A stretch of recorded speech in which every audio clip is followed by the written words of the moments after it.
Dive into that, Andrew, because we will kind of pick it apart. Generally speaking, did you like the game overall? Is it something that you would recommend anybody to get? I mean, EA early access aside, because we're past that now. We're 2 weeks into it now, so.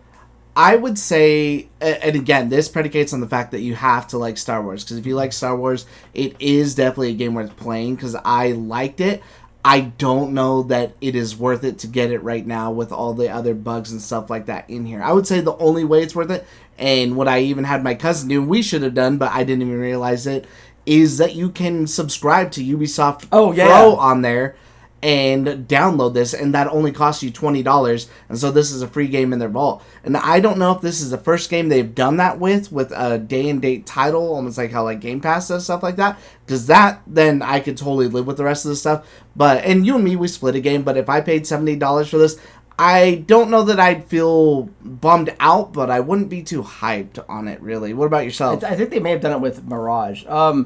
Yeah, overall, hearing it, I think what was being said after, like, if you were coming fresh into this and that's what you were hearing, I probably instantly would have stayed away. But now that it's done and the dust is settled and kind of more complimentary things are being said about the game, because it took a lot for me, because, I mean, Star Wars for me is kind of slowly going downhill. Yeah. I was really super nervous about a game that's like, I mean, I have no problem with games that don't feature Jedi and things like that, but I was nervous. I'm like, okay, but can you execute it?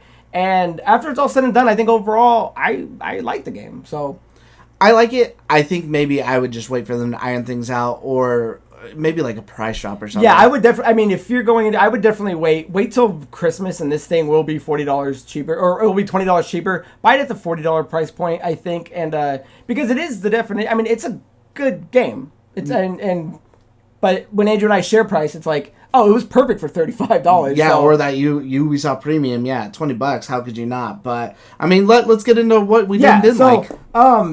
There's a couple of things I wanted to get into, story, and then some of the gameplay and the glitches that it had. So I wanted to start with the story. We went into kind of what it was about, but it focuses around these Kay handling these 4 syndicates that you have to deal with and complete missions for, which were the Pikes, the Crimson Dawn, the Hutts, and the Ashangi clan. And I gotta say, what this game did capture, which I was nervous about before, is it feels like you're in Star Wars. Like, it's a good... It's not like... feels lived in. It's not Jedi... Oh, we just thought of the name. It's Survivor. It's not like Survivor where you're kind of bouncing around and you're constantly doing Rebel Alliance kind of things. This was like boots on the ground. I've got to go deal with the Hutts. I've got to go deal with the Crimson Dawn. And these missions kind of point you in multiple different directions. And I thought the story overall had a lot of good twists. I thought the villains that they kind of set up were really cool. I thought the droids that they introduced, ND5, was awesome. I thought Nyx as your side little buddy was really cool. So overall, the story I thought was executed pretty well. And I think, like Andrew was saying, I think you'll love it more if you're ensconced in Star Wars. If you're not, I think you would walk away thinking it's still a pretty good story. Yeah, or maybe it can fall to mid. It's definitely not bad. But yeah, if you are into Star Wars, I think that is my favorite thing about this. Is the world feels lived in, and I think that's really important to me with a lot of games. I hate playing games where you can just go to these empty places, like even when there's people just like gambling, you're running into random people, even if it's something small, like I'm lending this dude money so that way he can go gamble and he'll pay me back later if he ends up getting the money or not, or just listen to other people's woe stories or doing the little side missions. Even just going through and listening to people talking their stories and stuff like that, it feels like a lived-in world that I had a lot of fun just exploring, like naturally exploring, and not feeling like, oh, the game's guiding me this way. It feels like forced. I'm like, no, here's the main mission, but I'm having fun doing everything else. Like Craig was saying, there are the syndicates that you could do. Before I left each planet, I maxed out the syndicates for the achievements because I wanted to have that done, and I appreciate too that when you're working for the syndicates, not everything is gonna go your way. Maybe you don't agree with something, so then you're gonna hurt your affiliation with the syndicate, or you'll end up double crossing another syndicate, and so now you're hurting their affiliation with them. Like, it just again, it felt like it was really connected. Yeah. So with that being said, with the story, I kind of wanted to dive in some pros and cons with the gameplay of it, and then some of the problems we had with it. I was saying, I got one more thing on the story too. one of my big worries was this timeline. Like we harp on this all the time. Let's get away from here. I love that when you do run into things that are from the movies and other stuff, it's more like a little reminder, like, oh, hey, like, that's cool, that's right there, versus, hey, don't forget, like, you're right here, you're in this time frame, you're this and that, this is going on right here, whatever. It's like, no, that other stuff isn't really important, obviously, besides the Imperials being everywhere. I mean, obviously, they have to be there, but other than that, everything else, it seems like more like an Easter egg that you're in this timeline with what you're running into. And for once, I am so glad to, and maybe take this as a spoiler or not, is that it's not a game, oh, man, there's so much bad going on, I have to join the rebels now. Like, no, there's people out there that are like, you guys are a big part of the problem. The Imperials are doing whatever, and we're kind of fine with the way things are now, and they're being harsher and executing people or blowing shit up or doing whatever because you're attacking them. So some people look at Imperial or the rebels as the bad guys too. I'm like, good. I hate that it's always just from their skewed point of view. Yeah, it was really kind of cool too that you bring that up, is when Kay was kind of analyzing it and looking at it, she's like, oh, we could really use a person like you. And she's like, I'm tired of being used. Me, yes. You're nothing more than a syndicate with a just, from your point of view, a just point of view. And yeah, it's actually a really cool concept that it's like, oh, this isn't a Rebel versus Empire game. This is somebody that has gone through a really bad time once you kind of learn her story and her past, and just wants to make her own life in this world in a way that's, I'm not a Jedi, I'm not a Rebel. I don't want to be a hero. Yeah, I just want to make my score. So I think it really did capitalize on a good outlook on the scoundrel type character, the archetype. And I think they did a good job of executing that, because there was no point where I was just like, at some points you're agreeing with her, you're like, yeah, fuck the Rebel Alliance, like, you guys are causing a lot of damage and control, and I don't want to be a part of this. So it does explore both sides of that and point. She is a likable character too. She reminds me a lot of kind of like Korra from Avatar. Like, very confident, but the second someone calls her bluff, like, oh, okay, yeah, you're right, I kind of am, I'm not that great, like, whatever. So I really liked her a lot too. So playing as her, because I mean, that would be the worst, is playing through somebody who's just boring as hell. Yeah, I thought she had a lot of gravitas to her, and the more you learn about her, was a lot of fun. So was there anything else on the story you wanted to end? No, I'm ready for the next part. Okay, so as far as getting into our pros, we kind of talked about the first one for pros. We'll start with pros. Was there was a lot to explore, and we kind of already touched on that. Like Andrew said, it feels lived in. What was really cool is there's certain points, because you have your land speeder that kind of that you use to travel around, and there's obviously fast points or fast travel that you can do. But there's certain things, like when you land, I forget the planet, the swamp planet, like when you got to upgrade your... That's the worst planet. Well, it's the worst, but it was cool that you had, I guess I thought it was cool, where you actually have to upgrade your speed cruiser to, like, get parts to get on the swamp and then to go explore more things. And then it's like, okay, well, the mission takes me here, but there's still 4 more territories out there that I can go explore and check. And I thought that was kind of the cool thing, is when you bump into certain people, they'll send you on missions that are in other planets, because I think is there 4 total planet systems to go to? There's like Tatooine, I think 5 if you count Kanto. Okay, yeah, so there's 5 different places to go to. I don't think we mentioned that for the story. So it's actually spread over quite a few little galaxies, and I think it starts off on the casino planet, right? That's Kanto. Yeah, Kanto.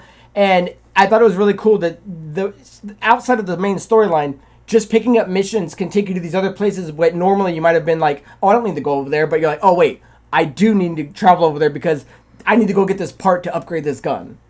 Yeah, I like that too. Not everything's like readily available, and it shows you, if it's something you know, where it is. I do kind of like some of the aspects of it. Yeah, for like the upgrades, it'll be like, oh, you need this, so maybe you steal intel, or you overhear somebody talking about it at a bar, and it just feels like you're gathering that stuff natural versus like, here you go, I'm just going to mark it for you, this is where it's at. Yeah, because it was really cool that you could like walk up to the bar and you could lean in and listen to people. So it really did have that kind of like, you know, your ears everywhere, eyes everywhere, and things like that. So the next one I thought was one of the pros was, I like the way they did the ability advancement. Love it. There was nothing in there, because one of the things I was thinking of that they could compensate people to try to catch them up was maybe give them an experience booster, but the game doesn't rely on experience. I mean, you can set the difficulty that you want, and again, maybe that's something we should have mentioned earlier. Check out the settings, because there's a lot of cool settings you can turn on and off that'll make your gameplay much better, but there's a point when you meet certain characters in the game, and it'll start you off with one, and then you'll meet other people, and what they'll do is they'll need you to for example, if you want to unlock like the Electro Rod, you've got to like shoot 6 amount of people in a row. You've got to be able to like one of them would be like steal X amount of credits, and then you got to go find a part, and then you unlock the ability, and then you can do things for health, you can do things for back to vials, you can do things for shooting better. There's all kinds of different stuff, and I think there's 9 characters that you can deal with, and I thought that was probably one of the most interesting things was how you learn more abilities in the game, because it's optional, but it's fun to go do. Yeah, you can play the game outright, but then as I'm looking at these, I'm like, oh, okay, like normally I just kind of use my blaster, but now one of the things is use weapons off the ground, so now I'm killing people. And one of the things I even liked at the beginning, I'm like, oh, this kind of sucks if I can only use my blaster. But then once you meet the person and you do some of the training, you're like, no, now you have more experience, so you could pick up the weapon that has the shield in front of you, and it's like the minigun or the sniper, the grenade launcher, so you can use these in between everything else too. Then I found myself using that a lot more later on instead of the blaster, is I'm just trying to run past people, get into cover, because there's like a weapon rack, grab a weapon off the rack, and then just try going to town and stuff like that. So I really like the way that you do the abilities. And what's even better about it too, in what I appreciate a lot, is that you don't have to go in the menu every time to just track something. Like, so each person has maybe like 5 or 6 different things they'll do for you. As you're doing it, it'll pop up in the top right for you. Cool. So I really like the UI that'll tell you like, get this many headshots, that'll say like 5 out of 10 or something like that. So that was really nice. Yeah, and I think that's a really cool system that should be implemented in more things like that. I like that a lot more than like an XP or this is it. You're just, I don't know, like Grand Theft Auto. Like, here's some guns, and then maybe you upgrade guns. I like this ability system a lot. Yeah, because it was really cool, because each person had like 5 different things that you could complete, and it was up to you if you wanted to go do them. Like, one of the things I made sure I went to go do was get the Electro Rod, because when I was running into certain bases, because you can't, so a lot of the gameplay is stealthing around and coming up, and you can knock people out. But you can't do that to droids, right? Because you can't. Big pigs. Or the big pigs, which are a lot more scarier in the game than they've ever been in the movies. Like when those big pigs are coming at you, and I forget their names. I feel like a jerk for forgetting them. But when they're swinging their axes, they're pretty formidable. So when you get this, like the Electro Rod, which you've got to get to a certain point in the game, meet the person, and then do what's required to get it. But then you can walk up and you can start knocking them out. So there's a lot of really cool things in there that you should definitely explore, which kind of piggybacks into the next one of going, I liked it. This was a really good stealth game. It's not the best stealth game, and I think it does have some issues. One of my cons was that I think, and I'll kind of cross that off now, is that some of the AI seeing you, I don't agree with. Someone would spot you from miles away, and then everyone's alerted to you, and then there's other times when I'm walking right by people that don't see me. But overall, it was a lot of fun looking at my setup and figuring out which way do you got to go. Because there's and that was the other cool thing. You can come up to like an Imperial base, and there's multiple ways. You can go through the front door if you can get past it. There's usually a way on the right. There's usually a way on the left. You have the right slicing tool. So there's a lot of different options for completing the missions, which I thought there was parts where I'm like, dude, I don't want to keep going to this side. This guy keeps seeing me. I'm like, let me check the other side. Oh, there's a vent over here. Let me go through this. So I thought the stealth mechanics of the game, they did really well. And I think if they do make a number 2, which I believe they are, because I think this is doing really well with sales so far. It's like that is something I think they're going to improve upon. I think that's something people were kind of. No, I liked it. I was gonna say I think some people were complaining about the stealth, or at least the forced stealth section. I never really had any problem, and I'll throw out a big tip for some of you guys too. What's nice is you can just go in there guns blazing if you want to. You don't have to use the stealth. There are some parts where it says don't set off the alarm, but if you destroy the alarm and sabotage it, or have Nix do it for you, then you can go in there guns blazing and then just completely almost like bypass the stealth for that section, which I don't know if a lot of people like realize that, because I'm seeing that online and I'm like, no, there's tons of times where I would disable the alarm, and then if I got caught, I'd just go guns blazing, and then the dude goes over there, oh, there's no alarm, there's nothing to do, so I'm not losing, and then I'll just run past to the next part. Yeah, well, I think a lot too what people are complaining about with those is there's certain missions that you only have one time to do it. So if you get caught, it's over, which brings me to that con of going, so you've got to play it perfect stealth, which is where the AI, I think, is one of the cons. It's like, you could be doing it, but sometimes they see you, from far away. Sometimes they don't see you really close. So those missions I could see going, oh, the stealth sucks because I had one shot and the AI for some reason saw me from way over there, and even though I'm next to this guy and he couldn't see me at all. My only negative about the stealth, and this doesn't have to be like a hard rated R game, is it just looks a little like weird sometimes. Like this dude's wearing a helmet and she'll like punch him in the face with like a bare fist or something like that. She's got the worst animations ever. She's like, yuck. And it's just weird, and it's like, of all the things, like, you couldn't give her, like, okay, maybe start you off with a stun gun, and you need to upgrade the stun gun to do the pigs and the droids or whatever. That would make a lot more sense than how, like, a bare fist punching somebody out who's wearing, like, Stormtrooper outfit or something like that. It's funny, because I got complete whiplash going from this to Mafia 3, because when you play Mafia 3, your dude literally has, like, a knife, and he's, like, jutting it into someone's throat, or like in their back and like going up the back and then dragging away the dead bodies. They're bleeding everywhere, compared to I'm coming up behind somebody with my pistol and just Dude, the other thing too was because when she shoots, it goes on a heating scale, and then it'll come down. Oh, that Gears of War reload. I like that. It was fine, but I was so used to hitting X to reload. I would be shooting and I would just hit X and she'd go and she'd just throw a big old fucking right haymaker. But also with stealth, though, I want to add, because we got to shout out Nyx, which is her side character that's with her. He is way cooler than I thought he was going to be. Not only does he constantly, you can send him to go fetch things, whether that be coins, items for upgrades, or weapons. He can also steal things. So later on in the game, when you're getting further in like Imperial bases, he can steal cards and things like that. There's a point in the game where you don't have Nyx for a little while. You don't realize how much you use him, because he can also attack people. Or, I mean, not attack, he blinds them for a bit. He'll, like, distract them so that way you can do whatever. Yeah, he blinds them so you can run past. And then there's points where, because later on in the game, which I thought was actually one of the best parts, you can go to cuisine places on each planet, and every one that you do will unlock an ability for Nyx. Yeah. So later on you can equip him with, like, he'll kick grenades back, he can distract more people, so... I want to say a big shout out to Nyx. I'll kind of piggyback onto that, because I do like Nyx, but I do like, when you go to do the food, there's a lot of different mechanics. So like that one has like a little mini game for it. I like the lock picking, which it's almost like a rhythm based game. So I'm sitting there with the beat in my head. I'm like boop boop boop boop boop, and then trying to get it right. Sabak is like another like little like mini game that you can play with the cards. I got super into that. So there's a lot of.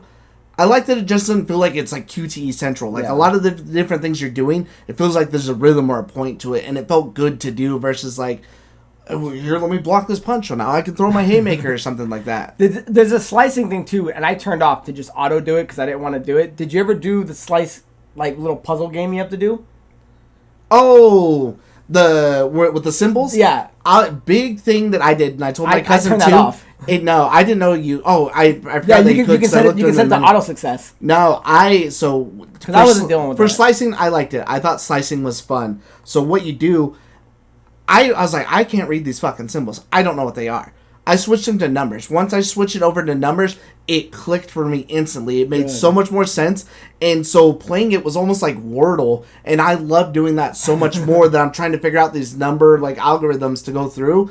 That I guess you could just turn it off. But I feel like I felt like that was kind of fun. And my cousin too is like, dude, I'm struggling with these things, with these symbols. I'm like, I did the same thing. Go in there, turn it into numbers, and see if it clicks for you. And as soon as he did, he's like, oh, dude, this makes so much more sense. I just couldn't understand that. Like, the symbols just aren't clicking for me. Nice. And the final pro I have, unless you want to add any more, is the combat and the space interaction that you have flying around in your ship.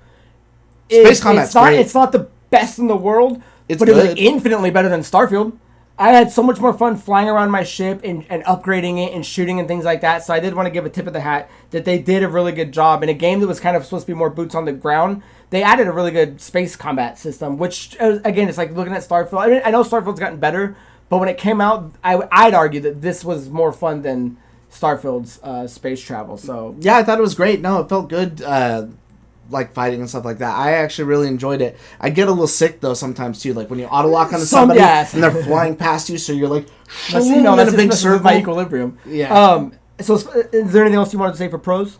I can't think of any. If anything hits you, let me know. Yeah. So as far as cons go, I already said the AI spotting is really spotty.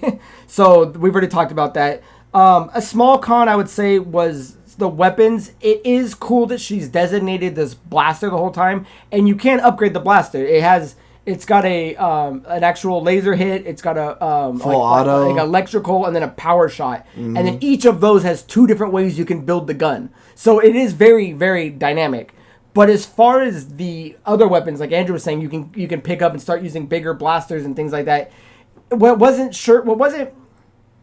clear was who dropped what gun. Because there's times when you're shooting people and they'll drop something, and there's times when you shoot them and they don't, which is okay. I can get over that. But the other thing I would have liked is if during a mission, she could hold on to a heavy weapon. Because every time you try to climb on something, or you climb up a ladder, or you do anything, she'll drop it. So it kind of made you default back to the pistol every time you carried to another level or another section. I wish it would have been cool if you could just pocket one, and then at the end of a mission, maybe it goes away. But I was like, I just got this cool gun, and now I got to climb up a ladder. I'm like, damn it, now it's gone. Now I got to hope to find another one. Small gripe, but I think that'll be something they change in the future. I didn't look at it that way, and I kind of didn't want to pocket one, because I'm like, I would look ridiculous walking around with this versus That's what you're mad at? This game where people just pull swords out of their backs. I'm supposed to be like Han Solo. Han Solo only needs a pistol. I'm a scoundrel. I don't need these gizmos gadgets. And again, the gun is really, really diverse in what you can do with it. And then I would say the last con would just be the glitches that it has right now that I'm sure are being patched out. I definitely had a couple, and you could go online and see a bunch of people having issues with it. The biggest one I think you and I both had is one of my saves got messed up. Like, there's a point in the game when you're with the Ashiga clan, and you have to go into the tunnel, and those 2 guards let you in. So they let you in, they're like, oh, you're here for blah, blah, blah. You go up there. There's a part I got blown off the fan because I wasn't even looking, and it killed me. And instead of respawning me back in the mission, it spawned me out by my ship, and I had to go all the way back to the gate. And when I went to the gate, they're like, "Oh, no outsiders allowed." I was like, "Well, shit, how do I get in here?" Make sure you're saving your game, because I really wasn't. I was really just using the auto save. Yeah, no, dude, I had to go back like a save which was a mission before. And that was kind of weird. I'm like, that sucks. There was a couple other things I had that aren't really worth going on about, of just certain that were missing. I got stuck in some crates and things like that. Small things that I know will be fixed. But that one that knocked me out of the map, that one was the biggest one, and I was pissed because I had to replay like 45 minutes of the game.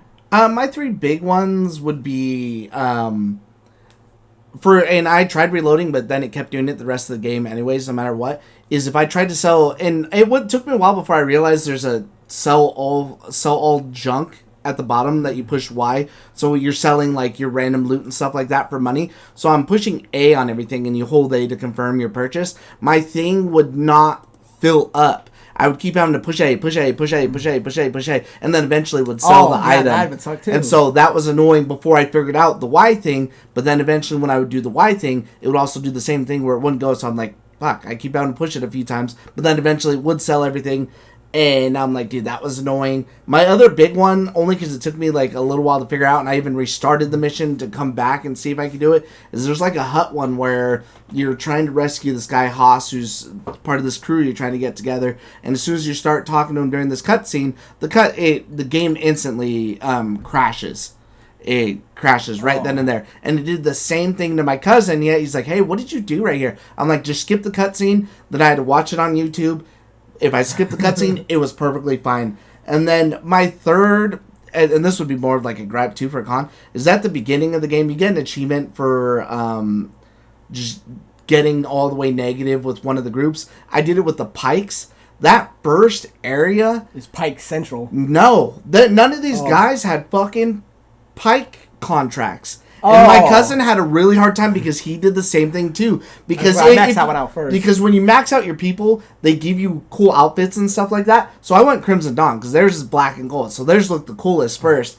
And I fucked over the Pikes badly that it took me forever, dude. I was literally on the verge of being in good with them, that I'm like robbing Imperial stations trying to find the little data disc to sell to hopefully get that over, because there was no contracts. And I even went into like 3 places. I'm like, dude, there's no contracts that give me like enough stuff to get enough reputation to get up there. And I guess going off of that made me another gripe. Some of these contracts are definitely like the same. It didn't really bug me that much, but it'll definitely get repetitive if you're trying to get like max rep with these people. It doesn't take long, but your mission will be to like deliver something, and I'm doing the exact same thing twice. It's literally in the same box in the city and the same box on the outside of the city, so I'm running from A to B. Yeah, I've cleared out bases, and then it's like, oh, next mission, that thing's right over there. I'm like, damn it, I was already there, and I already snuck by everybody. Did you have any other negatives? 'Cause if not, I had one other one. No, I'm good on mine.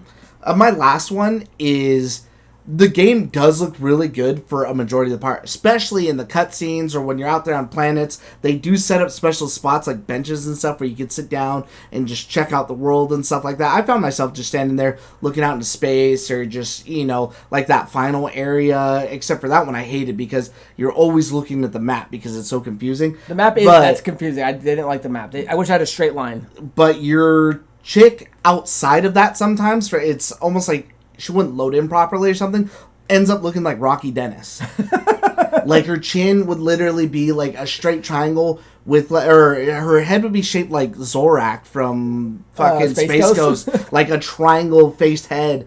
And they do like the in-engine cutscenes where you're talking, but then it switches over to gameplay where she would just look terrible. But then when it switches back over to like normal cutscenes where you're not playing, you're just enjoying whatever, and it looks great, I'm like, man, so some of those you'll get a little whiplash looking at that.